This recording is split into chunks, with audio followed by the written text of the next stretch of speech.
어, 저는 살아감에 있어서 꼭 필요한 어떤 사람으로서의 기능이 있다면 번역하는 기능이라고 생각합니다. 상대방이 나에게 왜 이런 말을 하는지, 상대방은 나에게 무엇을 전하고 싶은 것인지, 상대방의 의도는 무엇인지를 파악하고 행동하는 것이 저는 꼭 필요한 능력이라고 생각합니다. 예를 들면 이런 것이죠. 조금 부끄러운 말이지만 제가 처음 이제 사역을 시작할 때였습니다. 물론 지금도 젊지만 그때는 훨씬 더 어렸기 때문에 에너지가 좀 넘쳤던 것 같습니다. 그때 한 겨울이었는데 교회 갈 때 복숭아뼈가 환히 보이는 발목 양말을 신고 갔습니다. 그랬더니 저의 그런 모습을 눈여겨 보셨던 그 당시 담임 목사님께서 이렇게 말씀하셨습니다. 김전도사, 안 추워요. 보는 내가 다 춥다. 그러면 제가 얼른 긴 양말 신으란 말이구나 라고 알아들었어야 되는데 제가 뭐라고 답했냐면 네 목사님, 하나도 춥지 않습니다. 괜찮습니다 라고 했습니다. 말귀를 못 알아듣는 것이죠. 번역이 안 되는 것입니다. 또 예를 들면 이런 것이죠. 요즘같이 어떤 그 더운 날씨로 때론 이제 폭염으로 푹푹 찌는 여름 날씨에 가만히만 있어도 기운이 축축 빠지는 그런 날, 저녁 먹을 시간에 아내가 남편에게 이렇게 말하는 겁니다. 여보, 오늘 날씨가 너무 덥지 않아? 가만히 있어도 너무 힘들다. 그러면 이 아내의 말의 뜻은 무엇일까요? 그렇죠. 번역해보면 여성들만 알아들으시는데 오늘 외식하자, 밥하기 싫다라는 것이죠. 이런 것처럼 번역하는 기능이란 얼마나 중요한지 모릅니다. 오늘 우리가 읽었던 히브리서 이제 13장은 이제 여러분들이 들었던 그 설교를 번역하라는 거 우리에게 이야기해 줍니다. 우리가 들었던 그 수많은 설교와 믿음의 도전들을 이제는 여러분들의 일상에 적용하십시오라고 이제 저자가 이야기합니다. 그런데 그냥 착하게 사십시오, 윤리 도덕적으로 사십시오라는 어떤 권면이 아니라 예수님이 우리의 대제사장이 되시고 우리가 이제 새 언약의 백성이 되었으니 이제 그 사실을 우리의 삶으로 번역하며 살아가십시오라고 하는 것이 13장의 말씀입니다. 그래서 12장에 믿음의 경주를 이야기했다면 이제 13장에서는 그 믿음의 경주를 하는 트랙이 어디인가? 그것은 일상의 우리들의 평범한 삶입니다라고 이야기합니다. 저는 우리 성도님들께서 그래서 오늘 히브리서 말씀을 통해 단지 교회 안에서만 드려지는 제의적인 예배를 넘어 하나님의 말씀이 우리들의 머릿속에만 남아있는 것을 넘어서서 그것들이 우리들의 삶으로 성육신 되시고 또 우리들의 삶이 또 예배로서 또 승화될 수 있는 그런 시간 되시기를 간절히 소원합니다. 오늘은 히브리서 마지막 시간이기 때문에 제가 히브리서의 어떠한 종합적인 어떤 메시지를 잠깐 정리하는 것으로 해보고자 합니다. 우리 성도님들께서 잘 아시는 대로 히브리서의 독자들은 예수님을 믿는다는 사실 때문에 고난과 핍박이 있었습니다. 재산을 약탈당하거나 투옥되는 일, 또는 사자의 밥이 되는 일, 또 화형을 당하는 일도 있었습니다. 그런데 가장 큰 문제는 그런 외적인 핍박이 그들에게 있어서 가장 큰 걸림돌이 아니라 그들의 내적인 것, 그들의 믿음이 흔들리는 것, 그들의 믿음이 위협받는다는 것이 가장 큰 도전이었습니다. 예수 믿는 것 때문에 매를 맞을 수도 있고 쫓겨날 수도 있고 죽음의 위협을 받을 수도 있지만 혹시 내가 이렇게 열심히 했지만 내 몸과 마음, 정성을 다 쏟았지만 혹시나 내가 잘못된 길을 가는 것은 아닌가? 혹시나 예수님을 믿는 것만으로 부족한 것은 아닌가? 우리 선조들이 했던 다른 방법들을 동원했어야 했던 것은 아닌가라는 어떤 내적인 어떤 확신의 문제, 믿음이 흔들리는 문제가 그들 가운데 있었습니다. 마치 오늘날 우리가 돈이나 사람들의 인정이나 성공을 많이 확보하면 할수록 많이 안심하고 또 우리 삶이 흔들리지 않을 것이라고 생각하는 것과 같은 것이죠. 저는 잘 몰랐는데 차를 좋아하는 분들 사이에서는 이런 말이 있다고 합니다. 차는 승차감보다 하차감이다. 저만 아는 말입니까?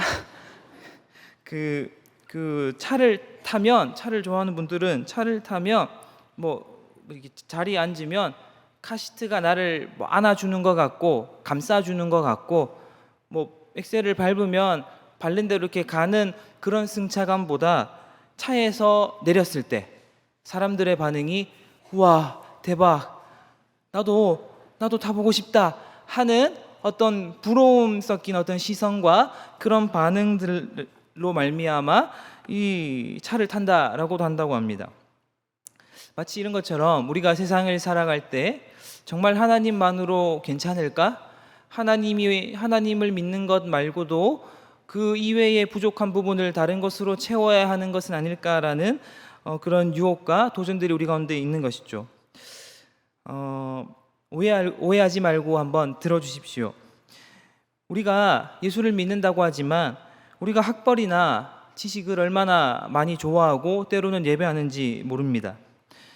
교회를 다녀도 청소년 자녀를 둔 부모가 아이가 교회에 나오지 않는 것, 또 수련회 가지 않는 것은 별 크게 이제 생각하지 않을지 몰라도 어떻게든 학교에 가는 것, 학원 가는 것, 관악산 밑에 있는 학교에 보내는 것에는 얼마나 큰 노력과 정성을 들이는지 모릅니다. 그런데 정말 그렇게 우리가 좋아하고 숭배하는 학벌이 우리에게 정말 우리의 부족한 부분을 채워줄까요? 우리의 중심을 바르게 잡아줄까요? 우리가 정말 사람답게 사는데 도움을 줄까요? 뉴스에 나오는 범죄자들이나 어떻게 사기를 쳐서 감옥에 간 사람들을 보면 바보는 없습니다. 다 똑똑한 사람들입니다. 다 똑똑해서 더 지능적으로 죄짓고 다 똑똑해서 더 크게 죄를 짓고 더 나쁜 일을 하는 것을 우리는 종종 봅니다. 차라리 좀 덜 똑똑했으면 살아가는 삶이 더 나았을지도 모르는 것이죠. 어디 그뿐일까요? 돈은 어떨까요? 우리는 우리 삶이 팍팍하고 우리 삶이 고통스러운 이유가 돈이 부족하기 때문이다라고 생각하는 경향이 있습니다. 우리가 서로 가정에서 싸우는 이유는 좀 돈이 부족해서 말이 더 험하게 나가고 돈이 부족해서 더 감정적으로 대한다. 돈이 있으면 속 끓지 않고 살아도 된다라고 하는 생각이 우리 가운데 있습니다. 그런데 막상 사람들의 사이를 분열시키는 것은 돈입니다. 어떤 재벌의 어떤 재산 상속뿐만이 아니라 일반 서민들에게도 이 재산 상속이란 문제 때문에 서로 어떤 치부를 들춰내고 상처를 주고 의절하는 경우가 많다고 합니다. 우리나라만 해도 매년 이 상속 재산 분할 소송이 3,000건이 넘는다고 합니다. 우리는 돈만 있으면 좀 안 싸우고 행복하게 살 것이라고 생각하지만 사실은 돈 때문에 더 많이 싸우고 하나뿐인 혈육이 갈라지는 모습을 우리는 종종 발견하게 됩니다. 마치 그런 것처럼 하나님으로 부족해서 하나님의 이외의 것으로 이것을 채우려는 것은 사실 하나님만이 우리 삶에 참된 필요와 공급이 되신다고 우리 가운데 어떤 중요한 교훈을 줍니다. 이것을 이해할 수 있는 좋은 성경 구절이 하나 있는데요. 우리 시편 115편 9절 말씀 앞에 자막으로 준비했습니다. 다 같이 한번 말씀 읽어보겠습니다. 시작. 이스라엘아 여호와를 의지하라. 그는 너희의 도움이시요 너희의 방패시로다. 아멘. 이 시편은 6월절에 불렀던 시편이라고 합니다. 6월절에 삶의 여러 가지 문제들, 물질로 인한 문제, 또 질병으로 인한 문제, 경제적인 문제, 또 사회적인 여러 문제들로 말미암아 낙심한 이스라엘 백성들을 위해서 우리에게는 하나님의 구원이 있다라는 이 사실로 말미암은 위로와 힘을 주기에 부른 찬양이라고 합니다. 그런데 시인은 말하기를 여호와를 의지하라라고 이야기했습니다. 여기서 의지하라로 번역된 히브리어는 이제 바타흐라고 하는데 믿음 또 신뢰라는 뜻을 가지고 있다고 합니다. 어떤 그냥 믿음과 신뢰가 아니라 어떻게 내 몸무게를 다 맡기는 믿음, 내 어떤 미래를 거는 어떤 신뢰와 같은 믿음, 어떤 신뢰를 뜻한다고 합니다. 시인은 우리들의 삶의 중심을 하나님께 드려야 한다. 우리들의 삶의 중심을 하나님께 맡겨야 한다라고 이야기합니다. 왜 시인은 이런 말을 하는 것일까요? 왜냐하면 하나님을 제외한 이 세상의 그 어떤 것도 그 무엇도 다 변하기 때문입니다. 우리말 속담에도 김병 앞에 효자 없고 김병 앞에 장사 없다고 했습니다. 사람이 아주 칭찬하고 높이 사는 어떤 지극정성이나 어떤 숭고한 정신, 이런 것들도 병 앞에서는, 시간 앞에서는 무기력하다라는 것이 이 속담이지요. 내가 굳게 믿어왔던 돈도, 내가 절대 변하지 않을 거라 생각했던 건강도, 내가 지금까지 쌓아왔던 지식도, 내가 만들어왔던 사람들의 어떤 사회적인 평판도, 인간관계도 지금은 너무 좋을지 모르지만 언제든 나를 배신할 수 있는 것이죠. 오늘 친구라고 생각했던 것이 내일은 적이 될 수 있고, 내가 약이라고 믿어왔던 것이 어느 순간 이것이 독이라는 사실을 우리는 깨달을 수가 있습니다. 이 세상에 변하지 않는 것은 없고 무조건적으로 믿어도 좋은 것은 아무것도 없습니다. 하지만 하나님은 다르십니다. 하나님은 변하지 않으시고 후회하심이 없습니다.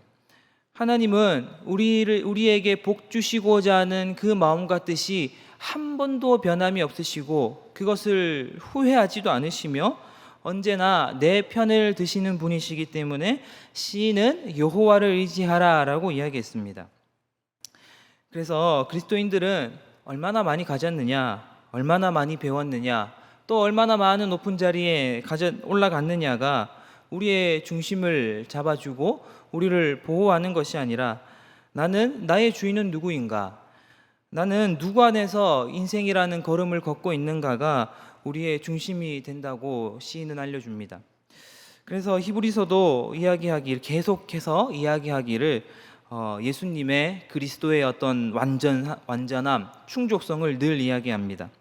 1장 2장에서는 천사보다 크신 예수님, 3장 4장에서는 모세보다 크신 예수님, 5장 6장에서는 유한한 대제사장보다 크신 예수님, 7장 8장에서는 불완전한 제사보다 크신 예수님, 그리고 11장과 12장에서는 믿음의 어떤 선진들의 발자취, 또 그들의 길을 걸을 것을 이야기합니다. 히브리서는 늘 동일하게 예수님으로 충분하다라고 이야기합니다. 우리는 예수님으로 충분하지 않다라고 하는데 히브리서는 충분하다고 이야기합니다. 그래서 오늘 히브리서를 통해서 우리 성도님들도 예수님이면 충분하다, 하나님이면 충분하다 하실 수 있는 믿음의 고백이 있으시기를 축복합니다. 우리 히브리서 13장 오늘 본문인데요, 10절부터 우리 13절까지 말씀만 다 같이 한번 읽어보시겠습니다. 13장 10절부터 13절입니다. 시작. 우리에게 제단이 있는데 장막에서 섬기는 자들은 그 제단에서 먹을 권한이 없나니, 이는 죄를 위한 짐승의 피는 대제사장이 가지고 성소에 들어가고 그 육체는 육문 밖에서 불사름이라. 그러므로 예수도 자기 피로써 백성을 거룩하게 하려고 성문 밖에서 고난을 받으셨느니라. 그런즉 우리도 그의 치욕을 짊어지고 영문 밖으로 나아가자. 아멘. 오늘 본문은 말하기를 제단에 바쳐진 제물들은 제사장이 먹을 권한이 없고 그 피는 대제사장이 성소에 가지고 들어가고 제물은 영문 밖으로 불사른다라고 합니다. 이게 무슨 말이냐면 레위기에 보면 유대 제사에서 일반 속죄제를 드리고 난 후에는 그 제물을 제사장이 먹게 되어 있습니다. 그런데 오직 대속죄일에 바쳐진 제물은 먹지 못하고 영문 밖으로, 그러니까 예루살렘 밖으로 가져가서 이것들을 다 소각해 버릴 것을 이야기합니다. 그렇다면 왜 이 속죄일의 제물은 먹을 수 있지만 대속죄일의 제물은 먹지 못하는가 하면, 그 차이는 책임의 크기였습니다. 속죄일에는 이 바쳐진 제물을 이제 제사장이 먹는데, 이것은 단지 뭐 제사장을 위해서, 제사장이 배가 고프니까 이제 배를 채우기 위해서 먹는 것이 아니라 백성들의 죄를 담당하는 어떤 제사장으로서의 의미가 담겨 있다라고 합니다. 그러니까 제사장이란 이 백성들의 죄를 짊어지고 담당하는 자이기 때문에 백성들의 죄가 전가되어 있는 그 제물을 먹음으로 백성들의 죄를 다 소화시킴으로 사라지게 하는 그런 어떤 제사장으로서의 어떤 상징을 담고 있습니다. 그래서 속죄제는 제물을 먹을 수가 있습니다. 그러나 이 대속죄일에는 왜 그렇게 할 수 없느냐 하면, 대속죄일은 우리 성도님들께서 잘 아시는 대로 그 1년에 딱 한 번 있는 제사, 1년에 딱 한 번 이스라엘 백성들의 모든 죄를 모아서 사하는 날입니다. 그러므로 이스라엘 백성들의 그 모든 죄가 한 제사장이 담당하기에는, 인간이 담당하기에는 너무나 크고 무거운 일이기 때문에 이것은 사람이 감당할 수 없는 일이다, 이것은 사람의 능력 밖에 있는 일이다 라고 해서 이거는 그리스도의 도움으로 밖엔 할 수 없다라는 것을 상징하기 위해서 제물을 먹지 않고 영문 밖에 나가서 버리게 되는 것입니다. 제가 신대원 다닐 때 이야기입니다. 저희 신대원 2학년 때 신기한 경험을 했는데, 밤에 자려고 누웠는데 갑자기 옆에 룸메이트가 불을 켜라는 겁니다. 왜 그러냐 했더니 일단 빨리 켜보라는 겁니다. 그래서 켰더니 이걸 보라고 저에게 보여주는데 빈대가 있었습니다. 그래서 어떻게 21세기에 빈대가 있을 수가 있지? 그래서 알아봤더니 그 학교가 방학할 때 이제 외부에서 이렇게 수련회를 하러 오는데 그 수련회 하는 기간에 이제 외국인이 와서 이제 수련회를 왔다 가서 이 빈대를 두고 갔다는 겁니다. 수련회만 하면 될 텐데 다른 것도 두고 갔습니다. 거기다가 그 기숙사 생활관은 다 나무로 되어 있습니다. 책상도 의자도 그 수납장도 침대도 다 나무로 되어 있어서 빈대가 아주 그 생육하고 번성하기 너무 좋은 환경이었습니다. 그래서 그 당시 이제 룸메이트였던 전도사님, 또 우리 50대 형님들이 어떻게든 이것을 잡아보겠다고 그 유칼립투스랑 뭐 라벤더랑 뭐 허브 스프레이랑 뭐 여러 가지 뭐 방충망이며 해서 본인들이 알고 있는 지식을 총동원해서 빈대를 죽이기 시작했습니다. 그런데 아무리 해도 이것이 해결되지 않자 이제 학교에서 나섰습니다. 학교 당국에서 나서서 이제 업체를 불렀습니다. 업체를 불러서 그 훈연으로 이제 연기로 이제 죽이겠다 해서 그 하루 그냥 다 생활관을 비우고 이제 며칠에 걸쳐서 방역을 했습니다. 그래서 이제 정말 이제 끝이 났다 하고 이제 들어갔더니 베개에 또 빈대가 있고 책을 펴니 빈대가 있었던 경험이 있습니다. 그때 이제 알게 됐습니다. 옛말에 이제 빈대 잡으려다 초가 삼간을 태운다는 말이 이런 뜻이었구나. 마치 이런 것처럼 대속죄일은 사람의 능력 밖의 일이었습니다. 이 이스라엘 백성들의 모든 죄를 짊어지고 이 죄의 문제를 해결한다는 것은 그 인간의 능력 밖이었기 때문에 영문 밖으로 살라버리는 것이었죠. 그래서 예수님을 보시면 예수님은 십자가를 지실 때 예루살렘 밖으로 십자가를 지십니다. 예수님은 죽으실 때도 예루살렘 밖에 골고다에서 피 흘려 죽으십니다. 예수님이 그렇게 예루살렘 밖에 십자가를 지시고 골고다 언덕에서 죽으셨던 것은 이 레위기의 제사의 말씀을 이제 성취하는 것이죠. 우리가 할 수 없는 속죄, 우리의 능력과 우리 어떠한 그 기여도 들어가 있지 않는 이 구원의 문제를 주님이 다 이루셨다, 주님이 완성하셨다라는 것을 이야기하는 것입니다. 그렇다면 왜 저자는 이런 예수님의 완전한 속죄 이후에 구원의 완성 이후에 13절에 우리도 같이 그 치욕을 짊어지고 영문 밖으로 나가자 했을까요?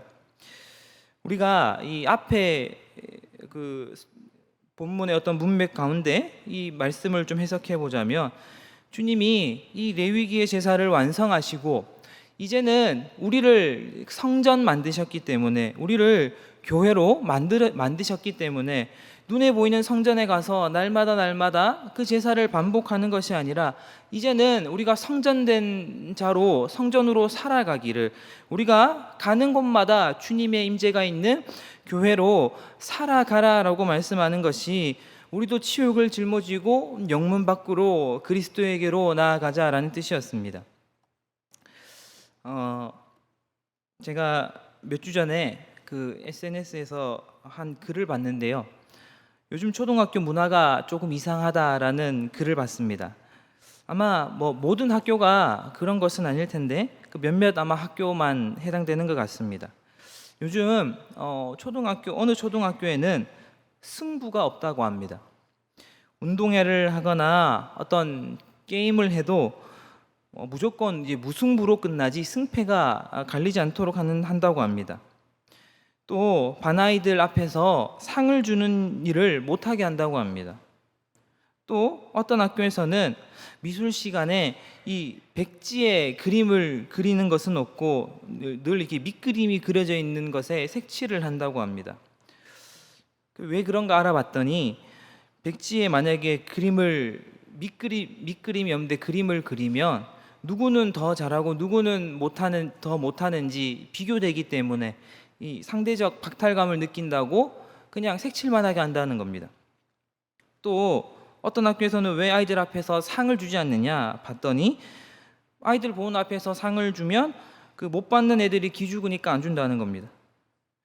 또 운동회에서 왜 승패가 없느냐라고 봤더니, 승패가 있으면 이긴 팀은 기분 좋지만 진 팀은 상처를 받으니까 그렇게 이제 안 한다는 것이죠. 언뜻 보면 아무도 뭐 마음 다치지 않고, 또 어린 아이들이 뭐 승부의 냉혹한 세계를 미리 맛보지 않아서 뭐 좋을 수 있겠다라고 생각하지만, 근데 사실은 마음은 좀 편할지 모르지만 인간된 어떤 고급한 인격과 어떤 기능을 갖추지 못하게 한다라고 생각합니다. 승패가 없으니까 아이들이 상처받지 않아서 좋을지는 몰라도 아이들이 자신의 실패와 한계를 인정하는 것을 배우지 못합니다. 아이들이 실패를 모르니 넘어졌다가 다시 일어나는 법을 배울 수가 없습니다. 또 남이 상 받는 것을 앞에서 보지 못하니까 기분은 나쁘지 않을지 몰라도, 나는 비록 상을 받지 못한다 할지라도 다른 사람을 축복해 줄 수 있는 어떤 사람된 능력을 기를 수 없게 되는 것이죠. 오늘 히브리서가 말하는 어떤 영문 밖으로 나아가라라는 것이 이런 것이 아닐까요? 우리가 인내하지 않아도 되고, 울지 않아도 되고, 땀 흘리지 않아도 되고, 우리들이 편안하게 안주하고 싶은 곳에 있는 우리들의 마음에다 대고, 저자는 말하기를 현실이 비록 힘들고 어렵다 할지라도 그럼에도 불구하고 교회로 살아가는 것, 그럼에도 불구하고 정직하고 사랑하고 있는 것에 만족할 줄 아는 예수님의 제자로 살아가는 것, 그것이 값진 일이다라고 우리에게 말하는 것이죠. 하나님이 우리를 왜 교회로 부르셨을까요? 우리를 교회로 부르신 이유는 매 예배 시간마다 와서 정해진 시간에 예배드리고 성경 읽고 우리 마음에 어떤 지적인 것을 쌓고 어떤 마음의 양식을 쌓기 위해서 우리를 교회로 부르신 것일까요? 하나님이 우리를 교회로 모으시고 우리를 교회로 부르신 이유는 우리가 주님께 보고 배운 바를 매 일상 가운데 실천하고 또 살아가라고, 우리가 있는 곳이 어디든 우리의 환경과 처지와 조건이 어떻든 거기서 하나님이 기뻐하시는 산제사의 삶을 살아가라고 우리를 교회로 부르신 것이 아닐까요? 오늘 우리가 손해보고 때로는 대접받지 못하고 때로는 사람들이 알아주지 않는 자리에 있다 할지라도 그곳에 계신 주님을 바라보시며 주님의 교회로 살아가시고 주님을 쫓아가시는 일에 정당한 신앙의 열심을 다하실 수 있는 저와 우리 모든 성도님들 되시기를 주님의 이름으로 간절히 축원합니다. 살아계신 하나님 은혜와 사랑을 감사드립니다. 오늘 말씀을 통해 히브리서가 우리에게 이야기하는 바, 우리에게 꼭 살아내야 하는 바가 무엇인지 말씀하는 것을 들었습니다. 오늘 우리가 들었던 말씀들을 단지 지식으로 또 우리 마음의 어떤 양식으로 삼는 것에 끝나지 않게 하시고 그것들을 삶에서 또 실천하며 살아갈 수 있는 교회로 살아가는데 신앙을 사용할 수 있는 우리 모든 성도님들 되게 하여 주시옵소서. 감사합니다. 예수님의 이름으로 기도드립니다. 아멘.